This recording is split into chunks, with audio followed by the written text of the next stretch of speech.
Hello there, and welcome to episode 73 here at Cuzzo-Op. I am one of the hosts here at Cuzzo-Op, Willie, also known as Arrow, and as usual, we've got the other host here at Cuzzo-Op, my cousin, Isaiah IV. Was good. We here. Another one. Yes, sir. Another one. So, why are we posting another episode not on our regularly scheduled programming time, right? Well, it's a special week here. You know, we have a special episode planned for this upcoming Friday. And so we were like, let's just let that special episode be the only episode. But then we also have other plans for the future. And then we changed the calendar around. And we were like, you know what? We got to find something to fit here. Something had to drop. And we were like, yo, doesn't The Bear season 3 drop that week? Oh, yeah, it does. In fact, if you're listening to this episode, it dropped at the same time. So we were like, yo, let's talk about The Bear seasons 1 and 2. Not necessarily in specifics. We're going to go into some specific episodes, but we're going to be talking about characters, overall production of the show, just what we enjoy from it and the things that it makes us feel. So I'm really excited for this conversation. Stomping out other shows. There's so much to talk about here. So much. So first things first that I want to talk about, bro. I mean, I think it's great. You know, you're going to catch us picking snacks and stuff up. We were like, yo, it kind of fits the mood. So you see, he eating a snack. You're going to see me with these garlic parm Wendy nuggets every once in a while. But yeah, first thing I want to start off with, man, is The Bear. How did you get into this show? When did you get into this show? Why did you get into this show? So yeah, go ahead. Talk about your experience.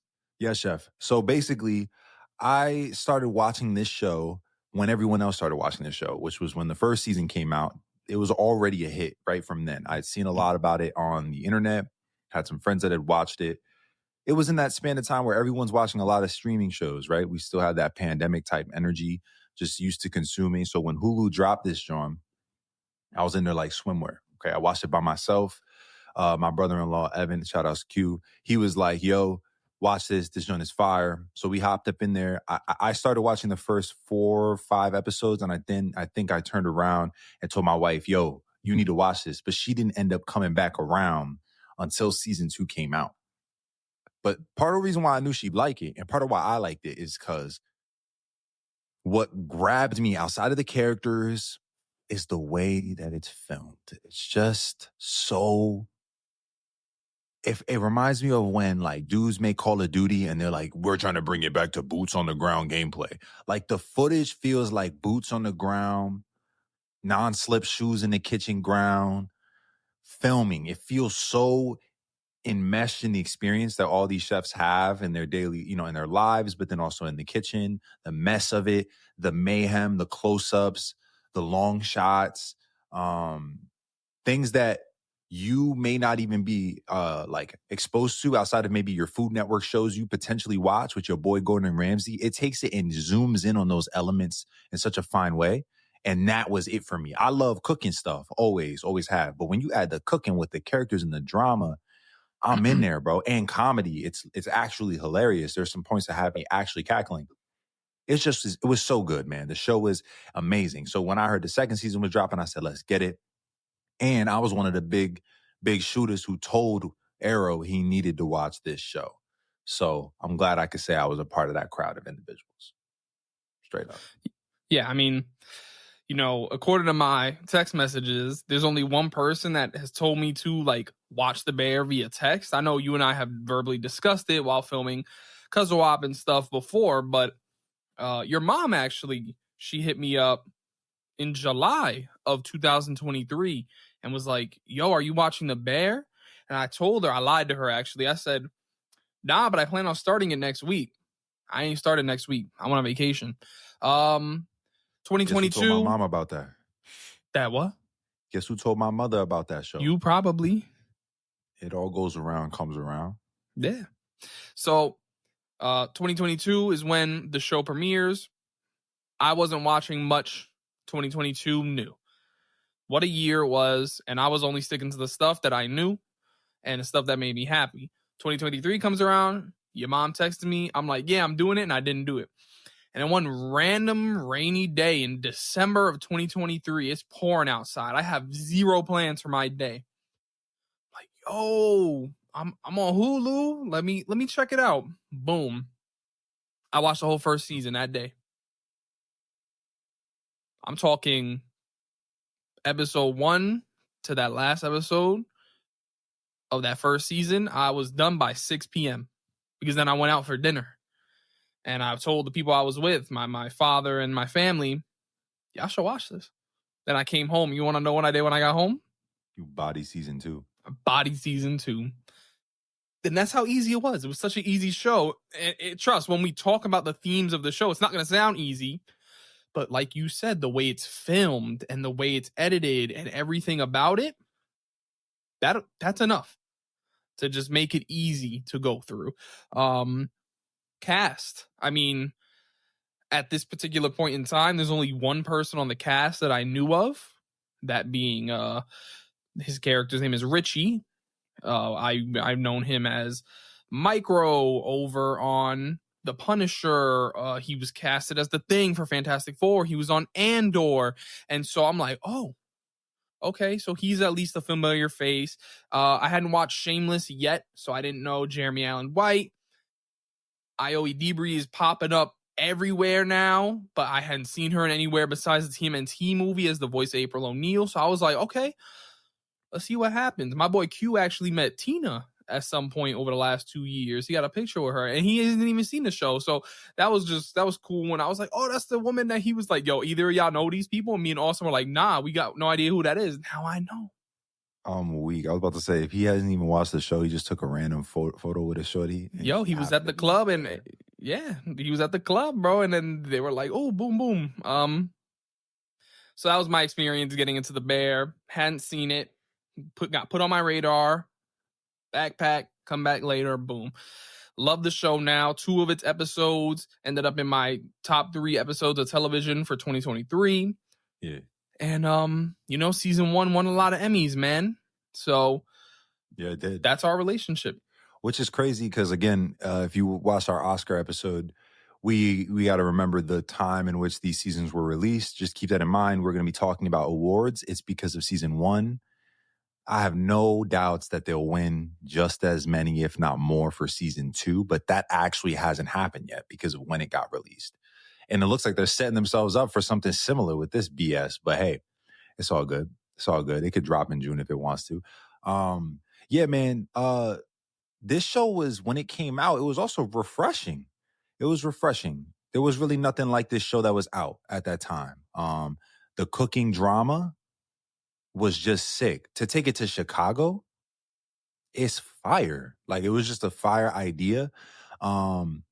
Plus, there's some cameos. And there's this mystery in that regard to what could the show develop into. And yeah, bro, they definitely took that and ran with it with season 2. So I understand why you couldn't get it all done in one. I watched it episode by episode, and I'm pretty sure, if I'm not mistaken, season 2 didn't all drop at once. Or if it did, I know I didn't watch it all in one go. I watched it piece by piece because I was trying to savor the flavor, if you respect what I'm saying, Chef. Right. And that's something that we're going to get into later in this episode, in fact, about how we're going to watch this thing, right? So, let's start off with production, right? I want to save all the deep talk for a little bit longer. Production-wise, filming, like you said, it's very real. They're at these locations. They're on set. They built this kitchen out. They're moving through the windows of the kitchen, passing the camera off from person to person, taking some very interesting shots of people also, depending on what the story needs. Sometimes the shot will go as far to make you feel uncomfortable, and that's purposeful, There's just a lot of purpose behind a lot of the shots in this show. Yeah. Even the random flashes of the city of Chicago train stations or other restaurants, or the dishes of the food that come onto the, table for the characters to eat and stuff. Yeah. It's glorious. It's glorious. And there's many episodes, and one episode in particular, that the shot is everything. But you got anything you want to say more about the way it's shot? Or, yeah, I think, you hit it. I think, Andrew Wade, I believe is his name, is the cinematographer. And the creator of it all, Chris Storer, he made that show Rami, which is another FX show, as well as did some work with Bo Burnham. And if you look at the Bo Burnham footage from, I can't remember what year that was. I think it was like 2000 or like 15, around there. End of the 2010s, he did that work. Then did Rami, which was award winning, was very acclaimed from the FX camp. This guy knows what kind of shots he wants and how camera can speak to where a character is emotionally. Very good. He very subtext and dialogue through the camera and the shots. He has a very deep understanding of that. So when he's partnered with a great cinematographer and he can bring that across, that is a production piece that is, it's red. Sometimes these shows do stuff like this and it feels like only certain people appreciate it.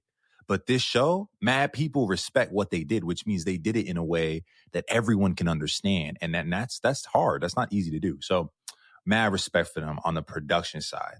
We see it. We peep it. We know. Yeah, absolutely. Editing, the flashing of, again, Chicago, just flashing from dish to dish to dish, focusing on each person in specific moments in time and what dialogue is being thrown out there. I mean, even music, cutting in the sound of music into the show, incredibly important. What random baseball picture they show on the wall and how does that paint a picture for what's happening inside the restaurant today? Yep. It's good stuff. It was just, it's not lazy. It's not lazy editing. And if anything, it's more work for them to figure out how to cut all of these shots in. And they do it in a way that draws you in. It doesn't make you feel like you're being overwhelmed. And if it does make you feel like you are being overwhelmed, it is because the characters in the scene are also feeling that. And it's trying to get you to be at the same place of the character. And I think that's fantastic. It's fire.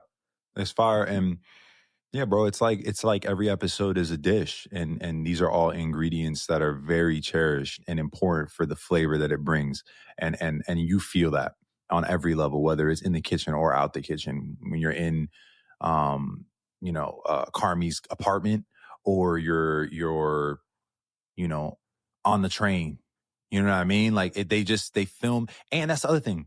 The editing is it's paced beautifully. Also, the episodes aren't long. There's not long episodes. Right. And that's also part of why the editing goes crazy too, because you got to be precise with those shots with the less amount of time. It doesn't drag in any way, shape, or form. They were smart for that. They were smart for episode runtime. Yeah. I think it was just great that, similar to other shows, they don't force 40 minutes or an hour. Yeah.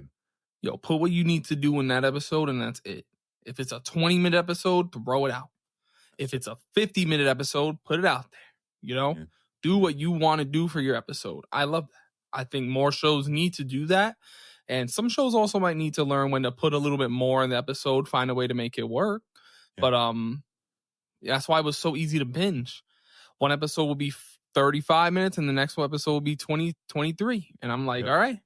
Yep. That's 2 episodes. When I say, I binged the whole first season in a day. People, damn, really? Bro, that's probably like 3 hours with the bear. Like, it's come on now. So, I mean, man, let's talk about characters. I want to talk about where the characters start.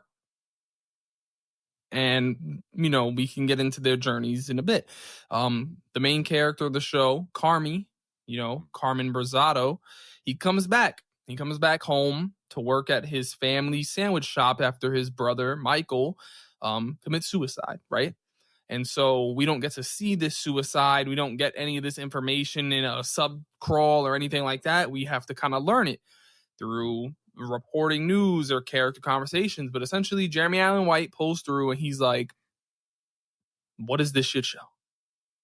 Yeah. Right?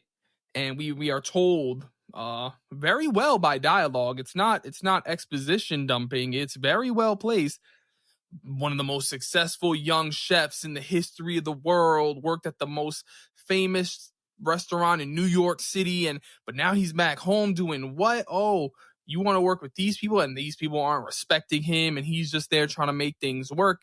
And so who is Carmi when he gets to the beef? which is what the restaurant is called. Why is he there, and what is his purpose? So when you first met Carmy, what did you kind of think of him and his vibe? Well, first off, I'm a big Jeremy Allen White fan. I have seen some Shameless. So I knew he was going to be a strong main character. You know what I mean? I knew that his acting was going to be phenomenal. And I think that that's the first thing I noticed immediately. You know what I mean? It's the sophistication of honestly being somewhat like not anxious, but almost like antsy in the space. I feel like Jeremy Allen White did a very good job of bearing the ghost of Michael's on his shoulders as an actor. Like, having Carmy be kind of haunted by his brother not being there while being in the beef. It was just really smart from a writing standpoint, but then adopted well by Jeremy Allen White. And that is something that I love about Carmy from the beginning of this season to the end of this season. In the second season, it's not as major. We know we explore some other things. So in the first season, I love that from him. That was the first thing I noticed. And the thing I saw him walk out, I felt very close to him because of how it was delivered by the actor. Right. Carmy was cool from Rip. Yeah, I have since watched most of Shameless since finishing The Bear, and yeah, I'm like, yeah, no, this dude is crazy talented, man. You know, he had an interview where apparently Marvel Studios met with him to maybe try to bring him into a project. And, people are kind of crapping on him for his response. And I love his response to what he said to Marvel. Do you know about his response and all? No, I didn't even. They were like, welcome in. Why do you want to do this? And his response was, I don't like that question. My question to you is, why should I do this? And they passed them along. And he thinks it was for the Human Torch. But I mean, as an actor, yeah, you should be asking those questions. I think movie studios nowadays, it's a bit twisted. Like, don't forget at the end of the day, like, my name on the poster is bringing people in. Marvel Studios, all right, you big shots, but like you don't got Downey, you don't got Evans, right. We don't even know who you got anymore. So you trying to bring people in. So his question of why should I do this? That's not arrogant of him. That's his time, his talent, his money. I'm with him 100%. Especially after watching these two shows. This man, Emmy winner, you know what I'm saying? He can't be having his time wasted. Yeah, and it's light. It really come off like it's light to him too. I feel like he's getting pushed, but I feel like we haven't seen him like pushed to a degree where, and I know the spectrum, we saw Leonardo getting a horse for an Oscar, understand, like a horse carcass. Yeah, but I feel like Jeremy in the beginning. So him with that energy, I like that a lot. I like that a lot for him. Right. Yeah. I need to watch Iron Claw. Yeah, me too. But up next, we have Sid. I want to talk about Sydney, right? That's her name? Yeah, Sid. Right? Yeah. So, I mean, I want to talk about her because she is arguably the second main character of this show. Yeah. Also played brilliantly. I want to check out other works of IO because of this. Shout out to too. And I mean, her character is, I think, meant to be us. A vehicle for us. In the sense of when we first meet her, of she is new entering this world in the sense that she is new to the beef. She is the young apprentice that Carmy is now going to train up. And so everything we learn about this space and everyone's relationship in this space is through Sid. So when she comes in, that's like, okay, I'm attaching to you right now because you're going to be my guide through this world. And as the show progresses and she grows and doesn't grow and has her faults, we get to then separate from her a little bit and see how she merges with everybody else. And I loved it. I loved watching that from her in season 1. And there's going to be an episode we talk about before we get to season 2 where I got things to get off my chest. So sure. What are your thoughts on her? Nah, definitely. From the first episode, I was like, okay, she's interesting. She a little annoying, but she interesting. But then I realized that if she comes off annoying, again, it's one of those tricks of the production process of this show. She's supposed to. She's supposed to come off like that because she is a foreign entity in a space that had been unhealthily created by Michael and now looms over Carmy. So it puts her in an interesting place. She's a complicated character right from the beginning because of how the scene is set for Carmi. And that's how you make a great supporting character. You make them support the character while also being a great character in their own right. And I feel the same about Richie. You know what I mean? I feel the same about Richie. So I know you're probably going to go into Richie next. Let's talk Richie, though. Let's talk Richie because we talk a lot. For me, I want to jump in on Richie. Richie, that's Michael's best friend. That's cousin. He calls him cousin because not by blood, but association, grown up, besties, culture, family in the sense of like being around. You know what I mean? But at the end of the day, like this power dynamic between Richie and Carmi is how we first meet him. And I have a hard time, like I have to remember that because in the second season, it's different. It's actually very different.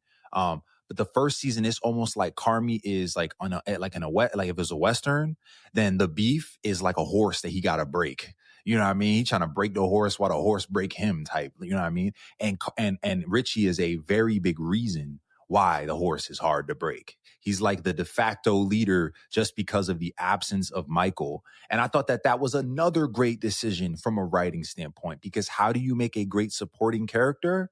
You support the existence of the main character while also making a great character. And they did that here. There's already tension between just these three entities entering into the space and the history of the space.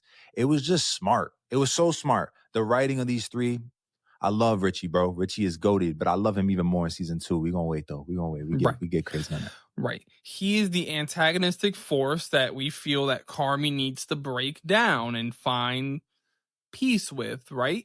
He is the force that feels like he's been wrong because he doesn't have this place. Carmi has this place. And so he's walking around calling everybody assholes and, fuck you, cousin, and all that. But then in that same first episode, we see Carmi go outside to calm down all the nerds and everybody outside.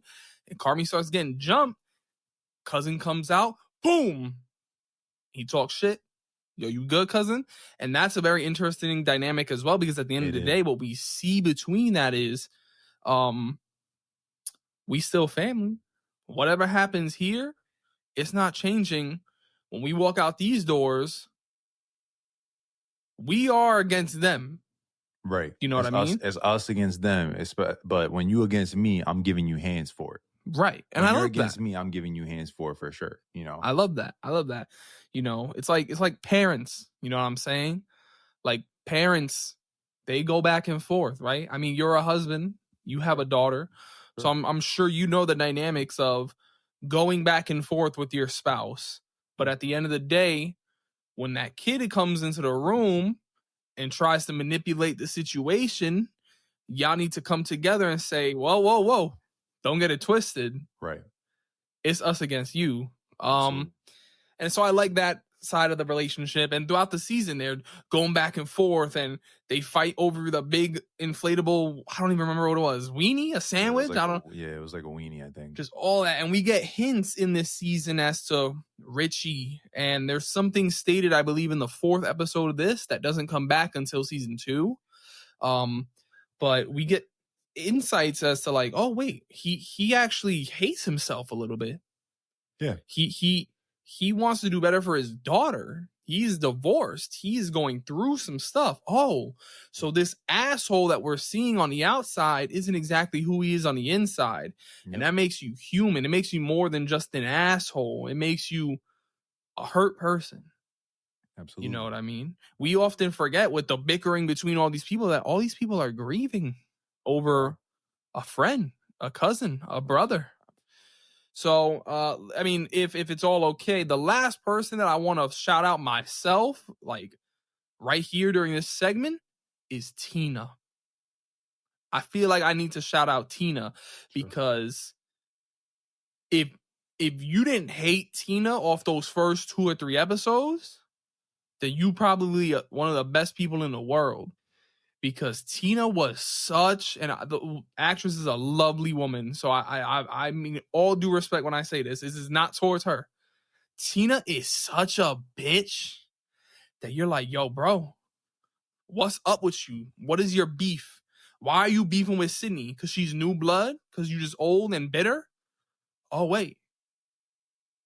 It is because of that. Yeah. It's because, oh, you need validation. Oh, you got the validation. Oh, Inferior. Yeah. oh, you're starting to smile. You're starting to relax. Oh, now you're laughing and doing all those things. Love Tina. Absolutely love Tina from this first season. Yeah. And that progresses even further. But those are the main 4 for me that when I'm watching, I'm like, oh, yeah, this is great. Yeah. This is great. Yeah, I mean, we can go. We'll talk about other characters. You know, shout out Sugar. I love Natalie. I think Natalie as Carmi and Michael's sister is a great grounding character. We needed her as well to have a better understanding of Carmi, I think, and that becomes even more true in season 2. So I very much did love her as a character, but that's also just like I love my sister. Like shout out to Isa. Like, you know, shout out to Jada too, obviously. But when it comes to Isa and the age that we have, I love being able to relate life in certain points of life with her. And I think that relationship of brother-sister is very present right from rip. You know, he's calling his sister for help with the jeans for the first episode. Remember? With the jean jacket? When he has the jean jacket in his stove in the first episode, and he's like, yo, can you go pick this up from the spot? Because I got to sell this for ingredients so that I can make... He can't even say I love you at the end of that conversation. Yeah, I love that dynamic. And then, hey, bro, Marcus, I cannot not go forward without Marcus being mentioned. He is probably my 3rd favorite character in the show. And the soft-heartedness of him amidst this very hard environment, toxic and kind of nasty environment, he has this gentleness to him that is an excellent contrast in that environment of a kitchen and a team. So I really loved him too. But yeah, characters go crazy. We could literally name them all. They're all fire. Every single character is great. Right. I mean, I lied. There's actually one more character that I'll bring up, but that's because we're progressing. Michael. We wonder, who is this Michael? Why does he encapsulate everybody's heart? And why are all these people mourning in this man's absence? I mean, granted that you're going to mourn, but like, it's almost like magical. Yeah. And then we get to episode 6 and we see that Michael was John Bernthal, and out of nowhere, we're like, all right, I get it. Yeah, that makes sense. It's a great cameo. Yeah. It's a great cameo. Cool. Great. All right. I understand everybody now. They're all valid. Everybody. Honestly, man, what I love about that decision too with Michael is that's the mystery that keeps you pulling throughout the whole first season. You don't have a true understanding on why things are as bad as they are, even as you see them getting better through Carmi's sacrifice and difficulties and the team having to figure out its vibes. That looming presence, man, is there as a what is it? What's that thing? And then they give you the answer as you journey, and it pays off. So smart, bro. Right. John, come on, John. We see him and Richie laughing back and forth, and then we know that there's the letter that was left for him hidden behind the locker that Richie found and then put back, letting that shadow loom. You know what I'm saying? Yep. So, I mean, season 1, we have all these characters start and finish points, right? Now, somewhere in there, we got episode 7 of season 1. We've been with the characters. They're starting getting their validation. They're getting their kitchen worked up. They're understanding the motives and the way things move. Marcus is trying to perfect his donut. Sid and Richie are going back and forth. They like each other sometimes. They don't. Carmi's just trying to calm the situation down. But finally, they are here the day that they're going to make the history in their restaurant. But we've seen that Sydney wants more. She's been pushing. Can we add this risotto to the dish? Can we add more? Can we do this? No, not right now, Sid. Not right now. Communication issues on both ends. Carmi and Sid, they're not great at this. She puts this. She doesn't want the risotto to go to waste, she says. So she brings it outside and lets someone taste it. He happens to be a food critic.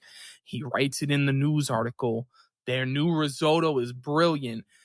Right before their brand new opening, boom, someone reads it. Ibra, I believe, reads risotto and the beef, and Carmi's like, "What?" Now he's upset. He doesn't let that go. 10 minutes to open and the pre-orders start coming in. Pre-orders, what are we talking about? Zzz, zzz, zzz. Endless. Best episode of season 1. One shot from once they enter that kitchen, going back and forth within the restaurant. This episode has so much to unpack that there's only like 3 or 4 things that I personally want to unpack with you. Number 1 being the chaos of it all. Yeah. It's hard to put blame on one individual person. I think everybody has faults. But this episode really pissed me off towards 2 characters specifically, one being Sydney. Sure.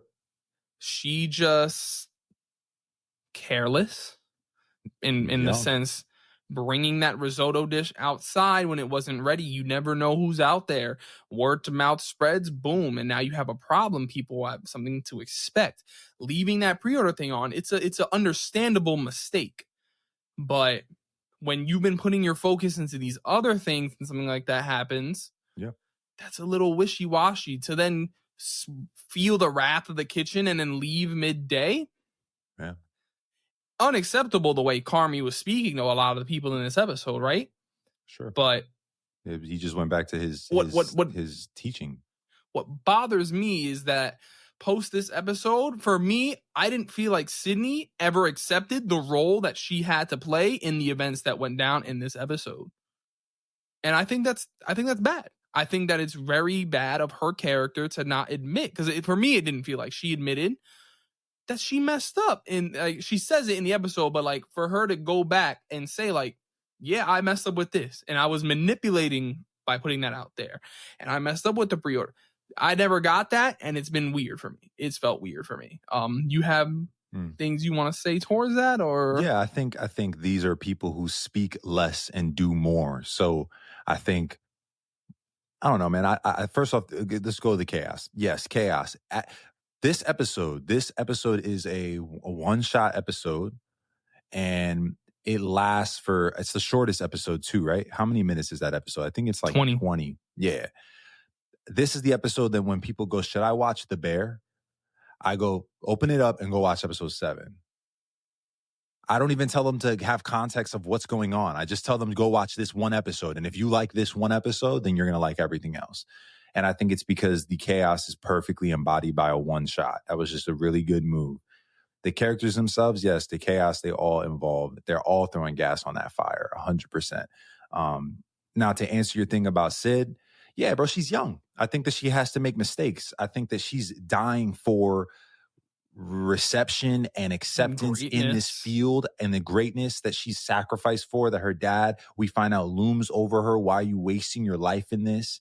And then she sees Carmi, and it's almost like he's seemingly throwing it away. And I'm sure there's an envy in that regard as well. And that isn't ever exposed or talked about. It's just the dynamic. They just let it be a dynamic. And so that's where I would land my point in terms of what you're saying. Like, yeah, she could confess up. I mean, she said sorry, but at the end of the day, it's like, it's just another day in the kitchen, my G. We'll be there tomorrow. And if you really meant that ish and you really learn from it, then you ain't gonna do it again. You know what I mean? And we see how that develops. We see how that develops as time goes on. Right. Next, Marcus, your boy, bro. I love that dude. Pissed me off. I love that dude. He was an idiot. Big time idiot. When he pulled out, I said, what you think about Madonna? Stupid as hell. Tell me I'm wrong, bro. What are you doing, bro? What are you doing? Absolutely. You were already instructed to stop, and you're going to keep going, and you just heard this man, shut the fuck up! And as soon as he turns around off that shit, you're going to talk about, look, I finally figured it out. Lock in! Carmi, in my opinion, bro, I don't blame him for Marcus at all. Zero. Word. No blame. Word. Smack the shit out of that donut. Absolutely. Get the fuck back to work, bro. Marcus wanted to leave and cry because he didn't lock in. That's all on him, in my opinion. Again, Carmi, could he have brought it in? Sure. But Marcus, if I were the boss, he's not back. He's not coming back. He was supposed to be locked in. Over excitement, proud of your accomplishments, that purpose that he had, fulfilling that. I get it. You got to lock in sometimes, though. You know what I'm saying? Sure. So that's where that was for me, for Marcus in that episode, especially because he walks out And at least Sid said she's dipping, bro. Marcus just dips and drops like a plate of donuts in the dining room too. So yes, he lost me there. And it took a long time for that to come back for Marcus specifically. But I do respect that he was able to come back in the next episode, not necessarily have a conversation with him and Carm, just him be able to nod. And then Carm said, yo, I messed up. Again, I don't know. I ain't specifically hear Marcus either say, yo, I also messed up. That didn't come out of his mouth. You know what I'm saying? There was a lot of, okay, this is kind of weird that the two people that are definitely more to blame didn't, but whatever. The show's focus was on Carmi. I understand that. I think the mark of a good leader is that you are able to take ownership of mistakes on behalf of your team. Even when your team should be the ones taking the ownership, you find a way to make it a lesson. And that's what's cool about Carmi in this episode too. He can't deny his own greatness. He can't deny throughout this whole season his own influence and how it's infectious. His success with cooking is infectious. By the end of the season, the people who were dead set about staying stuck in their ways, even if it was from a position of grief, I want to keep it how Michael had it. They are challenged by Carmi's existence, Carmi's conversations. So what that means is that Marcus turning around and presenting that donut is Carmi's influence taking root. It's just taking root in a wrong time. It should Marcus have chilled off that? Yeah, he should have locked in. But what he's locked in on, Carmi is the one that told him to get locked in on. He gave him 100%. The books. He gave him the influence. So it's so funny because these characters in the kitchen become an extension of the personality that Carmi brings in his character, the ambition that Carmi had once upon a time and that he denies internally because of how traumatic his experience in home and in the kitchen has been, which we learn more about. We see it in Sydney. The love for the concept of creating new things. We see that in Marcus. The idea of learning, I want to learn. We see Tina decide to buy in through Sydney. Like it's so cool how it's like an overflow. So that episode is a great episode because you see those dynamics come to a low point, but it makes all the high points before and after even sweeter. Right. That's a crazy episode. Yeah, I mean, the last thing I want to hit is I guess last two things. Carmi, just Jeremy Allen White screaming at the top of his lungs. Some people are turned off by it. I loved it. Richie. Yeah. This wasn't on me. This one's on you. To Sydney, that felt good. After her little, you're such a fucking loser. I know it. Your Carmi knows it. Your fucking daughter probably knows it. That's crazy. She was crazy. She was trying to cook him. But hey, listen, the reason why she stabbed him in the ass, bro. But the reason why she was coming at him is because they had been coming at her the entire season. They were bullying her in her presence. So it's 100%. Like it was going to get to a head at some point. It's just right. It came. But it felt good for him to be able to look at her and say, "Yo, this one is on you. Facts. You can't blame me for this." Ooh, facts. I love that. Love that. Episode 8, the monologue at the beginning. Beautiful from Jeremy Allen White. Yeah. It's fantastic where he's just getting it off his chest, everything that's been going on with him. And then having everybody come back, realize what's up with the tomato cans, and just finish off the season reading the letter, let it rip. I thought it was a beautiful way to end the season. Let's come back bigger and better. Let's make a new restaurant. We're going to call it The Bear. Yeah. And then we get the plot of season 2. Yeah. Season 2, you said something. I'm trying to remember what you said specifically. Oh, pieces of a dish. Almost every episode in this season feels like a different ingredient in a dish where you may think to yourself, where is this going? And why do these all feel so disconnected in many senses? How is this going to come together to put something like a masterful dish? Yeah. And that's the best way I feel like I could explain season 2. Just character focused in different parts of exploring the inner self of who they are. Carmi with his girlfriend. Yep. Sid with her father. Marcus as a chef that believes in himself. Tina just growing even further, smiling and believing in herself. Richie. Yep. Season 2 is fantastic. Episode 4, we see Marcus's journey. I love that episode, man. That was one of my favorites. Great episode. Guest starring Will Poulter. Shout out Will. I'm glad he's coming back. I heard he's coming back for 3. Just being able to help him feel good in himself and give him advice and talk to him about his experiences. And then you get to hear, yeah, I love Carmi. And Marcus is like, yo, this dude is with my boss. And there's that respect, and I understand my boss now. And now I'm getting these experiences. And we also know that Carm took that same journey on the boat with the invisible cat that he needed to feed every morning. Carmi wants greatness from Marcus. And it was this episode that pulled me back to Marcus. I'm like, oh, I like this. And I got a little scared in this episode where that old man had gotten hit by a bike, and I was like, yo, what is this show turning into? But nah, it was just like a little moment for Marcus to like, oh, you shaking up, wipe it off, keep it pushing, you know? And then we also got to see him with his mother and that weight that he has on him that I'm sure, I mean, come the finale of this, we might be moving into certain territory with season 3, but beautiful Marcus episode. You got anything? Because I know this is your boy, bro. This is your boy. I knew this would be your boy too, bro. You kind of talked about it all, bro. I mean, I just love the piece of him being in a foreign space like Copenhagen, being on the boat, really, really just saying yes to the unknown, because he said yes in the unknown of exploring pastries and making pastries with this mentality that Carmi spoke to him on in season 1. We saw it come to a head with the donut. He's still hungry and searching, and Carmi continues to throw gas on that fire for him. You know, I really think like just kind of taking a 30,000 foot view of the entire season. I mean, not only are the episodes named different elements of like food, like pop and fishes and forks and honeydew and all these things, but there's also this level of like, this season's like a reverse heist, in my opinion. Like what we love about a heist is the collection of the team members in the way that like you go to the different corners of the earth to bring them together, the perfect team to run the perfect mission.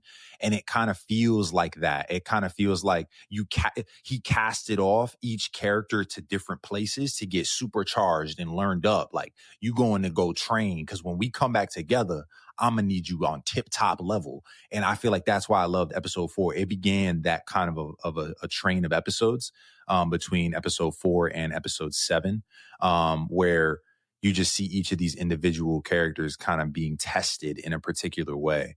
And that's why I love that episode so much. I don't know if you knew this, but that episode is actually directed by Rami. It's actually directed by Rami Youssef. And so it's cool because Rami is, like I said earlier, his show was Christopher Storer's first big FX show. So for him to come and direct an episode was tough. And it feels great. It feels really great. It's a really good episode. Yeah, great episode. Richie starts actually, no, not even Richie. Carmi this season has been dealing with Claire.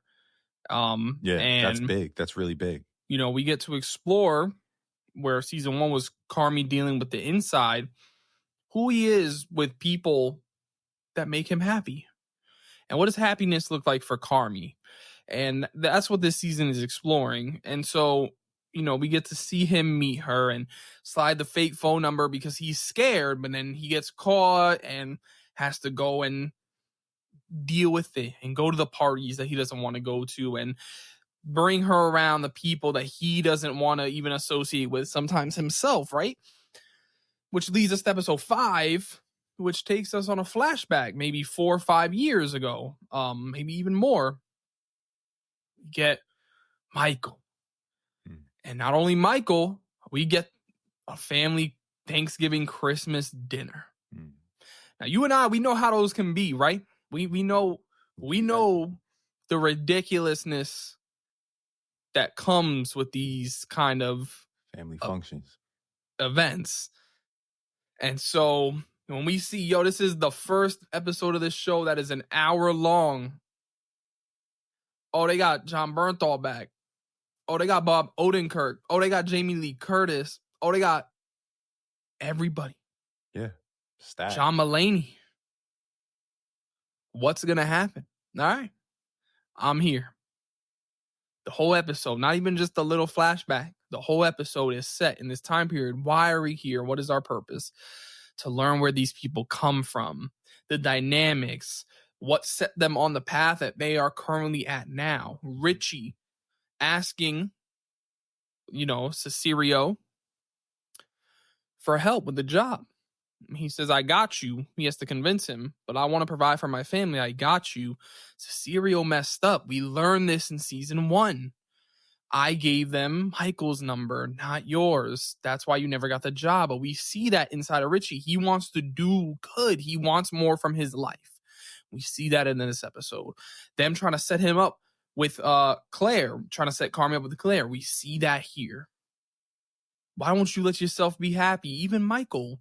They had to bring cousin Steven, tell him, yeah, this is a good thing, Carmi. He got that voice. The mom and her overbearing nature on the family, all of them. Don't ask if she's okay. Just roll with the punches. Mm-hmm. Don't ask her. Don't try to help her because she's not the type that wants to be helped. She just rolling with the punches. You got to let her go through the motions. It's all very real, and it's also very scary. Mm-hmm. The brotherly Michael and Carmi relationship in the episode where he gets him the gift and he's like, yo, here's your gift. And he walks away. And Michael, who's been dealing with depression at this point in time, he just breaks down and cries alone in his corner because he doesn't know how to healthfully speak out about what the whole episode is just genius. Yeah, Sugar, the way that the sister is dealing with trying to please the mom and make her feel better. And the mom doesn't respect it or appreciate it, and it becomes abusive emotionally. You understand why she's the way that she is and why she ended up being with such a dud of an individual, because he's safe. They really give a true, and then there's the juxtaposition. This is no different than episode 7 from season 1 in being in the kitchen of the bear, or what was the beef at that time, and the kitchen of this home is still hectic and disrespectful, and people talking wild, and 18 different missions, and they're not moving like a unit. And there's a lot of, temperatures are rising in a lot of different ways, a lot of different dynamics, a lot of things that make certain people excited, other people are upset about, like unspoken beef, bro, is really what there is. And it is real. It is real. A lot of people deal with that. And I think that's why episode 6, Fishes, is one of the most respected episodes and talked about and acclaimed episodes. I don't think it's just because we had a bunch of star power. That's one aspect. But I think that Christopher Storer knew if we bring these stars in, what it does is it glamorizes and kind of like memorializes these dynamics in these characters, because it's Jamie Lee Curtis playing the unhealthy reason why all of these characters are the way that they are. And we all know what that's like. You know what it's like if you keeping it a stack. It's just smart, bro. Production wise, brilliant. Whoever was sitting in the initial meeting and said, listen, I need the same exact actors. We need to work on a low budget because I want to bring in all these high-end actors for one episode and one episode only. Whoever said that, if it was Chris, if casting, fire decision. Very, very brilliant. I love the stylistic decision that they made on that. It was great. It was great. Right. Same reason why the cameo of John in season 1 is great. They played on that and then did it at tenfold. Yeah. Yeah, I mean, even just John and Bob Odenkirk going back and forth at the dinner table. Yeah, that was great. Letting that tension just be there. First off, you're going to tell this story like every other story. Like, yeah, he's the family asshole that's also tired of the other. I know that person. I have that person in my family. We have that person in our family. We have a version of every one of these characters in our family. The healer, the one trying to do good, the hurt one. The peacemaker. Yeah. All of it. And so when they're going back and forth, it's like, you're nothing. You're not. When he's going at John and it's just in John's eyes, that's what I'm talking about. Shot selection, bringing you closer and closer and closer into his head. Just to have Donna walk in the room, Jamie Lee, and everything stops. Oh my God, and everything. Okay, I know what that feels like. Yeah. And then the prayer starts, and the jokes start cracking. And God, may you please give Michael the strength to not throw another fork. Okay. There's an elephant here, and then what's the nuke that sets it off? That igniting Are you okay, Mom? Arguably the most peaceful, healthy. of anything that's happened at this dinner table so far. Mm-hmm. Boom. Everybody, oh shit. Mom pops off on Natalie, gets out of the room, and then John Bernthal hits the boom, flips the table, everybody, crazy shit. Car comes flying through the kitchen, and an episode ends. That's it. Yep. What's the purpose of this episode? To get you to understand all these characters and where they come from and why the way they are. Yeah. They could have given this to us. They could have given this to us first. Yeah. Nah, they waited till we were 13 episodes, 14, 15 episodes deep into this show to say, yeah, now you get to know. Yeah, one of the things I also love about this episode is that one of the main title and the main feast, right? This is the Feast of the Seven Fishes. There's a lot of dialogue around the tradition of cooking these fishes and what the significance of those traditions actually is, like why it's important. And the reality is, no one has an answer for that throughout the entire episode. Why do we keep these traditions? Don't know. Can't tell you. Why do we treat people the way we treat people in this family? Don't know. Can't tell you. Why do we operate with such emotional unhealth? Can't tell you. Don't know. So there's this really cool symbol of like this idea of this dish that ends up being flipped and thrown on the table anyways. You know what I mean? And then it goes back into the lives of these people, and it causes you as the viewer to wonder if those moments now that I have an understanding of why you are the way you are you on a path to redeem and to be better than what you've experienced, still wounded from that? Or are you content with that and you're just going to keep doing it? And when people ask why, you're just going to be like, don't know. We just do it. You know what I mean? And I love that. It's almost like it's like a checkpoint episode. Like when you're playing a video game and they get you to a checkpoint after a big moment. And now it's like, if I die, I come back to this point. It feels very like, boom, this is where we are. This is why we are where we are. Now let's get into it. You know what I mean? And then the last 4 episodes, I feel like they really capitalized on the heist, man, on the idea of seeing the development of these characters. Let's talk 7, bro. Let's talk Forks, because I know you love this episode. Yeah, it's my favorite episode of the show. We opened this season after dealing with Richie all last season, him in the basement of this restaurant talking about purpose. What is purpose? How can I get mine? We see him and Carmi have a nice little heart to heart where he's like, do you ever think about purpose? And Carmi says, I really don't have time for this. And he starts walking up the stairs and he comes back down and he says, I have time. Let's talk. Richie tells him, I don't know what my purpose is. You have this. Y'all have this. What is mine? And then for the rest of the season, Richie plays his role. And then this episode starts off. We see in the last episode, once again, they drop us this idea. This is Richie wants more. We're 4 years ago, but he's tired. He's lost everything. He's lost his daughter. He's lost his wife. He's lost his best friend. He's not happy. Yeah. Forks. Carmi sends him away to a fancy restaurant, which Richie is constantly made fun of. He thinks it's elitist. He doesn't think that those people that eat at those restaurants know what a good meal is and all this other stuff. And he's there to wash forks, to wipe forks down, to make sure they're not smudged. And he sees this as pointless. He thinks he's being punished. Yeah, he's being disrespected. By Carmi for he wants me out of the way. And this is pathetic. And I believe his name is Garrett. Takes him outside and he's like, yo, I love this shit. I love this. Can you lock in? Because it needs to happen. And then we see the chef come in and scream, yo, the forks have a smudge on it. Fuck you, Garrett. And then he's like, we got to reset the whole thing. We got to match a whole different set. And Richie's in his eyes. We start to see, there's an understanding there. We open the episode up and he's waking up 8 minutes past his alarm clock. He slept in. He showed up. He's looking sloppy.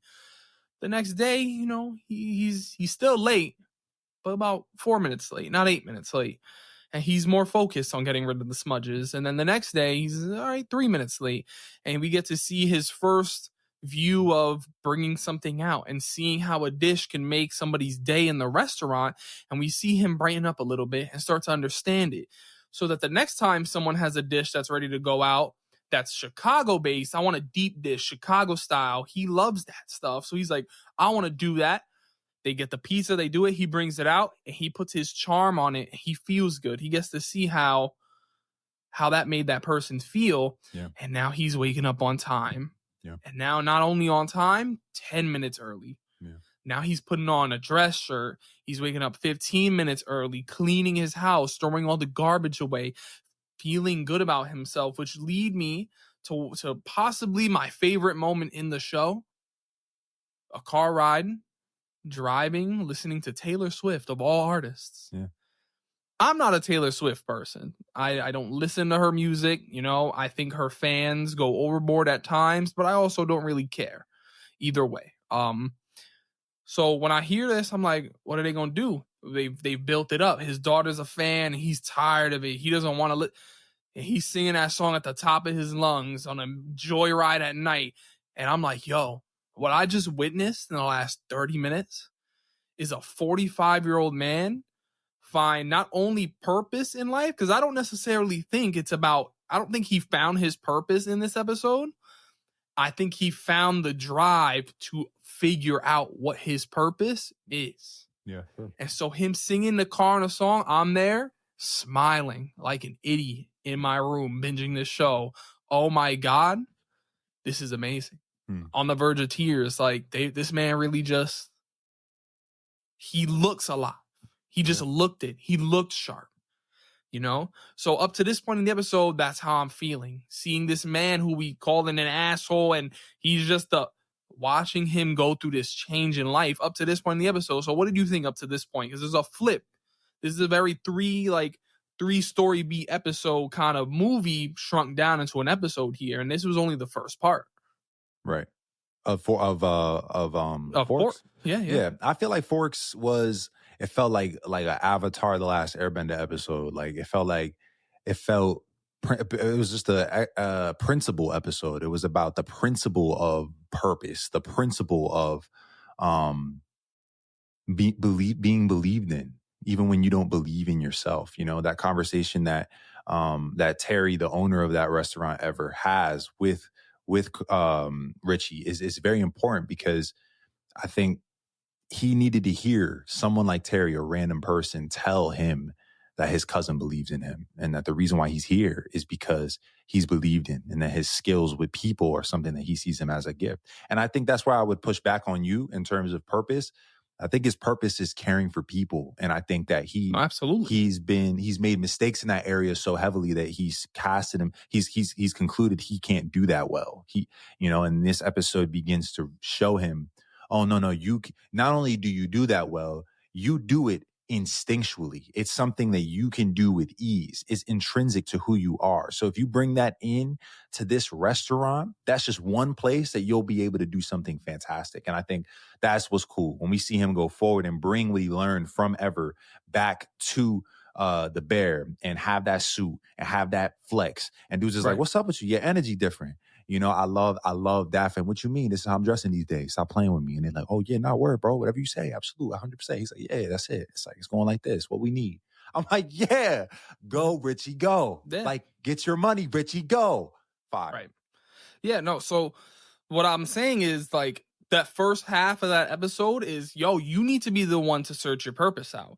You're talking about, yo, Carmi blame me, but now he's starting to smile.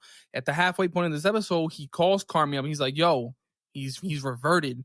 He wakes up late again and he says, yo, because his time is almost up. He was only here for a few days. Right. So I know you sent me here to punish me, and, you know, I just want to say I'm doing this shit. You know, I need this punishment. And Carmi's like, the fuck are you talking about? Like, what do you mean by this? And so now Richie's in that weird space where he's like, yo, I want to find this, but I also feel like this didn't come from me. And then he has that conversation with Terry, and he has the moments of happiness with his team. And he's like, no, he's learning about the maitre d' or whatever that phrase is, of running plays back and forth and the whole front of house. Like, that's tough. And the clock, what's under the clock, the sign on the clock, every second counts. And Richie takes that, because in the kitchen, we're talking about passing it off. But my life, she sells him, this wasn't my dream until I was way older. I can start a new life now. Richie can be happy where he is now. He doesn't have his wife. He doesn't see his daughter as much as he wants. Right. He can still have a good life. He just needs to want to fight for it. Absolutely. This episode to me just screams like purpose, wanting to find it and showing you that you need to go find yours. I think it's brilliant. Yeah. I saw that episode and I started thinking, yo, what the hell am I doing, bro? Like, absolutely. So it's my favorite episode. Fish is, oh yeah, all the guest stars and the yelling back and forth at people. Yeah, it's number 2 for me. But this one as a character study of just Richie, this character that everybody wanted to see changing for so long, getting that, well earned. Cooked. Yeah, 8 and 9 are glorious. They're battling back and forth with Sid and Carmi and their communication issues and rubbing on your chest to show we'll deal with this later. But Carmi's his focus is split because he's over here and she and Claire Bear and what am I gonna do? And people think there's romantic stuff between Carmi and Sid. I hope not. I don't want that. We know my boy. But Marcus likes Sid. I don't want that either. I wouldn't be against it. I like that a lot. I'm against Carmi and Sid. Fully against it. I don't think that's the thing. I think Claire coming back. We're gonna see how it goes. But we just know these dynamics of all of these people right now are beefing, but they're not talking about the beef. Yeah.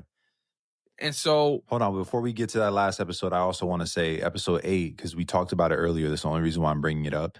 The idea of the fire suppression system.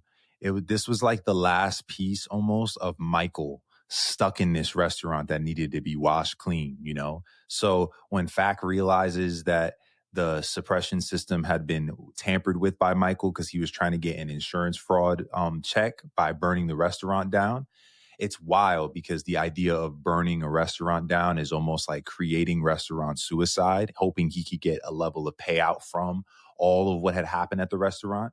Them deciding we're fixing it and getting past so they can move forward with the dream. This is the moment where it's like, that's it. There's no more beef. This is the bear. There's no more Michael. This is Carmi at the helm with Sid and all of the team. Like, this is it. We're done with that. We're moving forward into a new season now. This is it. And so you feel that finality in episode 8. I very much feel like. So that episode 9 with the soft opening for Friends and Fam, and then episode 10 with the real opening. They hit. 9 was just preparing the restaurant. Friends and Family the whole time. Yeah, like 9 was just them making sure the table is good and solidifying that they have the staff they want. And so even Ibra coming back to work the sandwich shop and episode 10, bro, let it rip.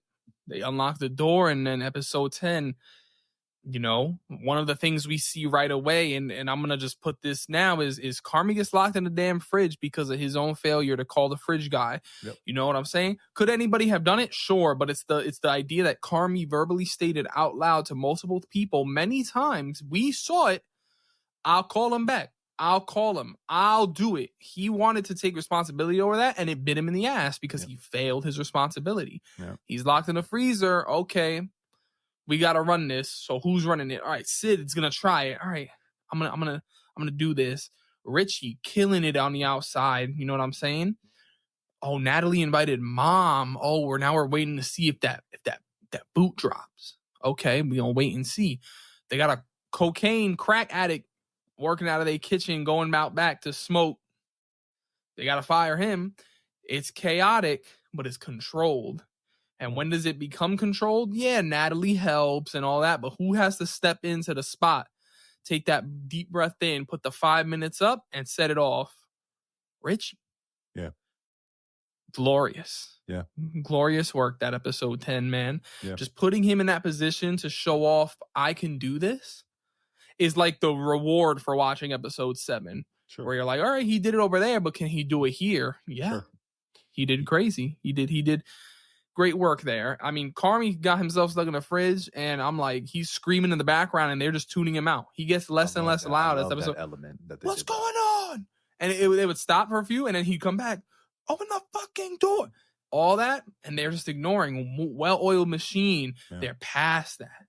Past that. They get over their beef, Carmi and her, and they're like, yo, we got this.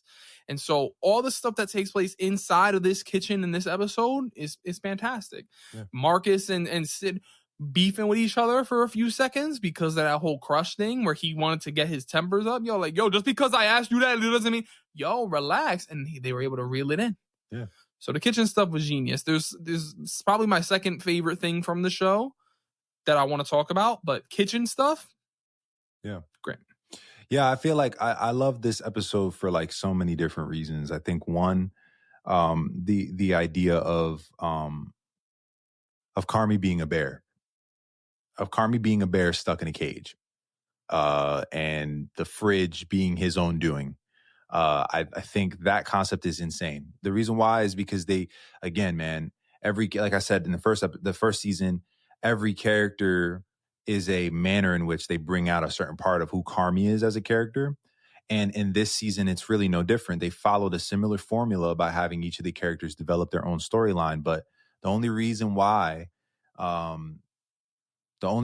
Sydney is having to search for people on her own and test menu items on her own is because Carmi's occupied with Claire. The only reason why Richie is learning about forks and purpose is because he was sent there by Carmi. The only reason why a Honeydew, Marcus, is out there in Copenhagen is because Carmi leveraged a relationship and sent him over there. So it's like Carmi is both a great thing and a bad thing for this team at the same time. So in this episode, when he's removed, it gives the people who he's invested in and elevated the lives and the kitchen and the work of through this art of making food together as a team and running a restaurant. Like he gets to let them work. You know what I mean? Like I said earlier, leadership is a very big trope and theme in this show, you know, and the best leaders know that sometimes you have to let your people fail and let your people figure it out on their own to see if it worked, if what you've done worked. And I think at the end of the day, it was really cool to see all of the staff rise to the occasion based on what we've seen all season, while Carmi has room to fall apart. And Carmi is literally having what feels like an anxiety attack inside of that fridge. One of my favorite shots from this episode is when Richie and Carmi are like this, and then the shot is like the door to the fridge, and they shot it in a way where it just looks like they're both banging on the door, like punching at each other, but the walls in between them. It was so fire, like this separation that existed. It said so much thematically. It was just a great cinematography decision. The last thing I want to say, to that scene, trust. Oh, for sure. Another thing I want to say is Carmi having an anxiety attack, thinking he saw his head chef from New York City as one of the people in the restaurant. No shit, it's not that person, but you're losing your marbles because of how crazy this is and how triggering it is for you. And you still haven't dealt with all your shit that he sees this, and it leads to what we then see. And I think that that's also a really wild decision that they made. I was like, yeah, I like that. Last thing, Claire. I don't want Claire to not exist. I would be actually very upset if in season 3 Claire does not come back, and if he doesn't get an opportunity to own something.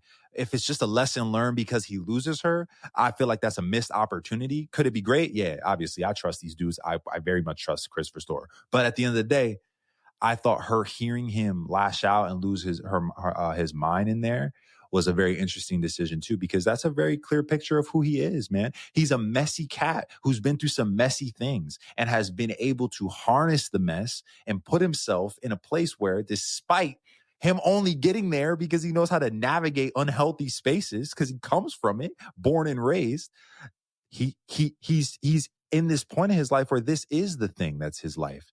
This is his focus. This is what's most important. This is what he loves. And I think that it speaks volumes whether Claire's able to hear that or not. He got wild and said that she might be the reason why he's distracted. I get that, but he didn't think she was there. I don't think he would actually say that to her. So it's like, I'm real interested in seeing how they clean that up. I thought episode 10 left us with so many different things that when they said season 3 was coming out and it's not coming out too far away, I said, oh yeah, say that. I'm watching this episode back once, and then I'm jumping right into episode 1 for season 3. For sure. For sure. For sure. For sure, chef. Yes, chef. All right. Well, I mean, for what you've spoken about, I think Carmi was working through his own emotions in his head. He was rambling. It's just unfortunate that she happened to be on the other side of that door. A lot of people hate Claire. I think it's stan culture. I think oh my God, let's ship Sid and Carmi, she's distracting him. She's the bad guy. Carmi's the bad guy for letting himself get distracted in the first place. That's what the whole show is trying to tell you. Stop trying to blame it on her. But Claire humanizes him and reminds him to be a human. She's such a great character. Right. So anybody saying that is missing. She's distracting him. She should know that she should not be in the way when she knows that. How about him let's have him take responsibility for his own actions. But all that was great. The Richie conversation with him going back and forth, him spitting on the door. I love you. And he's calling for that, and Carmi can't do it. But he triggered him. He called him Donna. Okay, Donna. We all do that shit. We all have that moment where we get so fed up, we go at the other person with something that we know will get them under their skin. Hurt. Yeah, we call them clips. You got a clip for them. So, two of my last favorite moments from this episode before we, end it all off, as we kind of went through the whole season, but mainly those episodes and talking about Richie delivering the special dessert to Cicero was beautiful. Yeah, that was good. People's person. It had him choked up, and I'm here like, yo, this man is so genius. Oh my God. Fire. But the moment from this particular episode that stands out as my absolute favorite moment, it comes in two parts, is I think his name is Pete, right? Yeah, Pete. Natalie's husband, the nerd, that the guy that's been at the tail end of every joke every time he's on screen. Even for me, I'm like, yo, this dude, bro, forget about it. Forget about everything I said about this man. He's nothing but respect. Yeah, that was a great. Donna shows up from him. Donna shows up, and he goes outside because Natalie's in the kitchen, and they have their conversation. He accidentally lets it slip that she's pregnant, and Donna's like, I don't want to ruin this good thing. And it shows volumes that she knows that she is this destructive force to her children, and that's sad when you know you can't do anything to stop that. And she's like, I need you to tell me that it's okay for me to leave. And so he tells her, yeah, it's okay. It's okay, Donna. Number one, for him to have that conversation with his mother-in-law like that and be able to go, especially with who he's been characterized as, I'm like, okay, Pete, all right, man, I see you. Donna walks away. And then he comes inside, and Natalie comes out, and she starts talking about her mom, and this man is on the verge of tears. And now he has me like, this man is going. And they go back and forth, and he says to her, I know she's hurt you a lot, but I wouldn't put this one on her. Not this one. Don't. Oh, I'm like, yes, sir. Ride or die, bro. One of my favorite characters off that alone. Incredible. He's more emotionally tapped in than they act like he is in that moment. It's big. It's big. Just that, not this one. Don't put this one on her. For him to be able to keep the promise that he made to Donna while also lifting the shoulders of that weight off of his wife, honoring both things, that went crazy, bro. Fire. Yeah, it was that went crazy. So, I mean, I also think Donna, it's like, obviously there's ownership she needs to take for being such an unhealthy mother. But again, man, that unhealth is the exact reason why these kids are successful. It's been redeemed into something really good. So it's so interesting that this undeserving of seeing their success dynamic is what she feels she falls into and has guilt over. So a lot of the hurt in this family and in these characters are unspoken, uncommunicated feelings. That's really what the show is also talking about. It's an ingredient that will always throw the taste of things off. Your inability to communicate how you actually feel. That is literally the starting point of a lot of the conflict in this entire show. Even if you're not even talking to yourself, internal communication is important. So yeah, man, it's just such a good show, bro. The Bear is one of those shows where it's like, this is I'm glad I'm alive when this show's coming out type shows. Like, I don't think that this show is like set it and forget it. You saw it and then you forgot it existed. I think this is a show that it's a history making show, in my opinion. Like, I think it really elevates, especially in the cooking space when it comes to characters that are cooking and kitchen and the kitchen dynamic in a world full of a ton of reality shows and Master Chefs and Food Network. A show like this comes out and it makes you want to cook, dog. We didn't even talk about the countless scenes that are just them cooking. When he cooks for Claire, when Sydney cooks for Natalie and does the little chip thing. Like, it's just these little scenes of watching them cook are quiet music. Sometimes there's no music. Sometimes it's just the sound of fire. Yeah. Ooh, it's great. Imagery made me hungry. It made me understand that this is something you love, that you're in Zen mode when you cooking that dish. Right. And made me want to be cooking, bro. I be cooking now, some things, bro.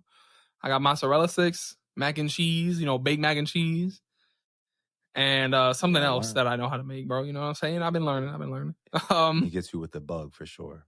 And then, I mean, it all ends off with just everybody is almost in this state of where do we go now? We've opened, so now next season I'm excited to be moving back into the restaurant phase of things. No longer building, but maintaining. We need money. We need this. We need that. You know what I'm saying? So, how is Marcus's phone ringing so much at the end of the season? Did something happen to his mom?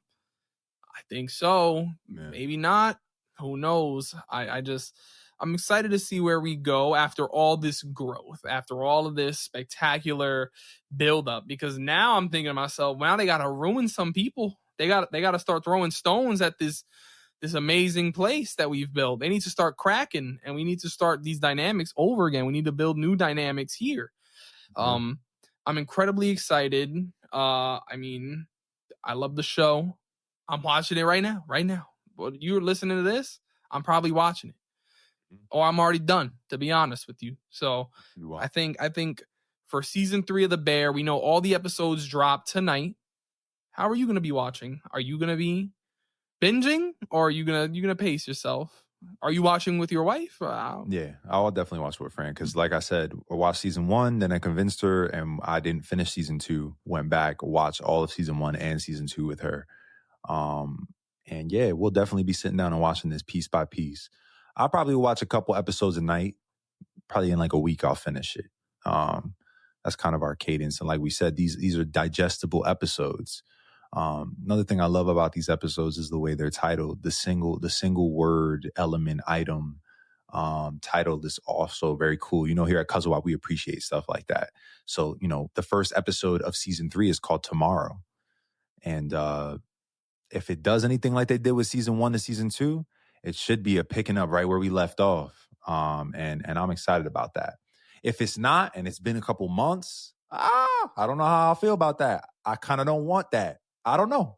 I guess we don't have to see what's in store for us. We already saw. You might have already. Right. Yeah. Right. So, I mean, let's say I got 3 questions for you, right? Just to have a little bit of fun with the end of this. All these guest stars that we saw in this season, Will Poulter, John Mulaney, Bob Odenkirk, you know what I'm saying? Any guest stars that you would like to see? I mean, some people wonder, could we get a flashback with the father of this family, and who would that father be? So anybody or anything in particular that you maybe want to see on the show? What's the name of the dude who plays he's in Elementals, and he's also the Joker in the deleted scene from Koenig. Barry Keoghan, I think is his name. Yeah, the Irish guy. Yep. Him. I would love to see him enter in a show like this. I think that would be really cool. I mean, I know he had that Saltburn. It's very weird but personal story. It's not like superhero is between you and who they are. Banshees also, he was in that. I think it would be cool to see him in something like this. The same way Will, I thought was great. Will's return, I'm very happy about because I thought he was a great addition.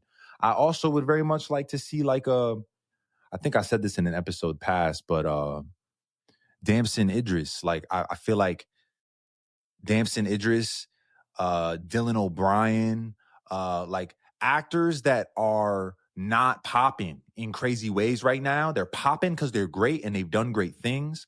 But I want somebody who's not a, Jamie Lee Curtis literally won an Oscar the same year that she appeared in this show. You know what I mean? She shouldn't have won that Oscar, in my opinion, but we're not going to go off track. All I'm saying is I want somebody who's kind of on the bench right now. Certified, but on the bench right now. That'd be great. That's all I need. I'd be happy no matter what. All right. Well, I mean, for me, you know, John Cusack, I believe, is one that they want to be. If they want to be the dad, they could be the dad. They want to take that in a different direction, they could do that. There's all those. Give me 2 seconds. They could literally take any character that has done anything foolish, anything silly, anything that doesn't seem like they could do something like this. Like Steve Carell. I used to always think Steve Carell, 40-year virgin, whatever. But when he went and did serious drama roles, he kind of popped off. Seeing any comedic actors, I mean, Io is that too. That'd be great. I want to see Tyler James Williams. I think that would be very interesting. That'd be cool. You know what I mean? Yeah. That could be cool. Wow. Yeah, I think those would be my two, just to hit the older and the younger crowd.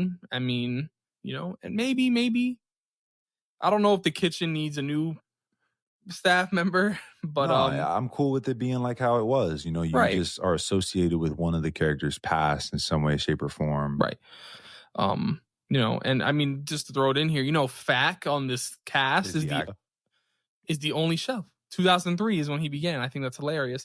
That was question 1. Question 2, to come back to your Oscar point, the Emmys. Season 2 has some Emmys, right? Jeremy is in his own category.